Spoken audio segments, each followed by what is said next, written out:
હાલો, જય શ્રી કૃષ્ણ, સીતારામ. કેમ છો બધાય? મજામાં? તો હાલો, આજે આ યુટ્યુબ ફેમિલી આપણા વેસ્ટમાંથી બેસ્ટ બનાવીએ. તો કઈ રીતે બનાવીએ અને ખાસ કરીને જોડાઈ રહેજો. જો કે આ આપણે ગામડાનો સ્પેશિયલ ખોરાક છે, તો એમાંથી પછી વાયસી થઈ જાય તો તમને એમ થાય કે નથી ભાવતું, તો આ રીતનું મેં કીધું હાલ આપણે યુટ્યુબ ફેમિલીને બતાવીએ. તો કેટલું મસ્ત, તમે ચોક્કસ એક વખત એમ થાય કે હવે વાયસી થઈ ગયા નથી ભાવતા, તો આ રીતના તમે બનાવજો ને પછી ખાસ કરીને તમે કહેજો કે ના મસ્ત, તમારે મેસું બે એક બાજુ મૂકી દો, એટલું મસ્ત થાય છે. સુગંધ જ પણ ઓર સરસ આવે.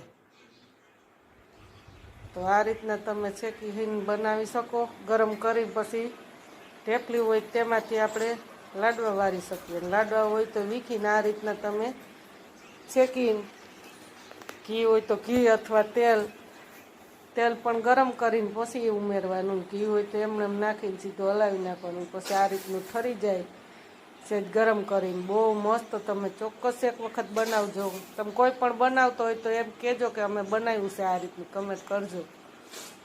તો અમે તો જો આ અમારા સ્પેશિયલ ખોરાક છે ગામડાનો. કોને કોને આ લાડવા ભાવે એની કમેન્ટ કરજો. અમારા મયુરભાઈને તો ભાવે હો. તો અમારે તો હાલે. તો જો અમે આ રીતનું પાછું બનાવી નાખીએ. ઢેપલી હોય તો તેમાંથી તો અત્યારે હાલે. જો ખોટું વેસ્ટમાંથી બેસ્ટ થઈ જાય અને મસ્ત કેવું જોતા જ મોઢામાં પાણી આવી જાય એવા બન્યા. હાલો, જય શ્રી કૃષ્ણ, સીતારામ. કેમ છો બધાય? મજામાં? તો હાલો, આજે આ યુટ્યુબ ફેમિલી આપણા વેસ્ટમાંથી બેસ્ટ બનાવીએ. તો કઈ રીતે બનાવીએ અને ખાસ કરીને જોડાઈ રહેજો. જો કે આ આપણે ગામડાનો સ્પેશિયલ ખોરાક છે, તો એમાંથી પછી વાયસી થઈ જાય તો તમને એમ થાય કે નથી ભાવતું, તો આ રીતનું મેં કીધું હાલ આપણે યુટ્યુબ ફેમિલીને બતાવીએ. તો કેટલું મસ્ત, તમે ચોક્કસ એક વખત એમ થાય કે હવે વાયસી થઈ ગયા નથી ભાવતા, તો આ રીતના તમે બનાવજો ને પછી ખાસ કરીને તમે કહેજો કે ના મસ્ત, તમારે મેસું બે એક બાજુ મૂકી દો, એટલું મસ્ત થાય છે. સુગંધ જ પણ ઓર સરસ આવે.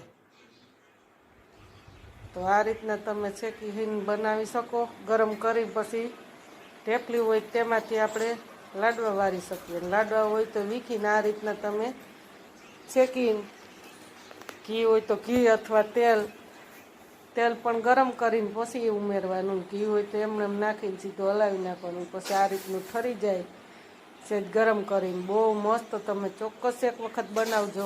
તમે કોઈ